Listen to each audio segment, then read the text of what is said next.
নির্বাচন নিয়ে ষড়যন্ত্র চলতেছে, নির্বাচনকে পিছনে হটাবার ষড়যন্ত্র চলতেছে। আমি বলবো জবাব চাইলে নির্বাচন দিতে হবে। নির্বাচন নিয়ে কোনো ষড়যন্ত্র বাংলাদেশের জনগণ মানবে না।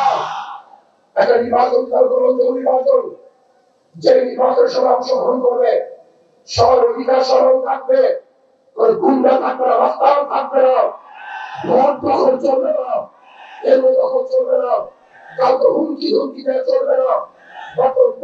প্রত্যেকের নিজ আদর্শ রক্ষা করার জন্য, বাস্তবায়নের জন্য চেষ্টা করবে। সেই সুযোগ লেভেল ফিল্ড সরকারকে গঠন করতে হবে, সেই পরিবেশ সৃষ্টি করতে হবে। যদি আপনি ব্যর্থ হন তাহলে বাংলাদেশের জনগণ আপনাকে অবশ্যই ক্ষমা করবে না।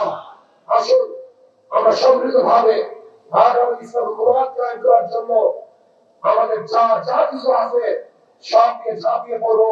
অবশ্যই ইনশাআল্লাহ ইসলাম বিচার হবে, এদেশের চাঁদাবাজরা আর বিচার করতে পারবে না।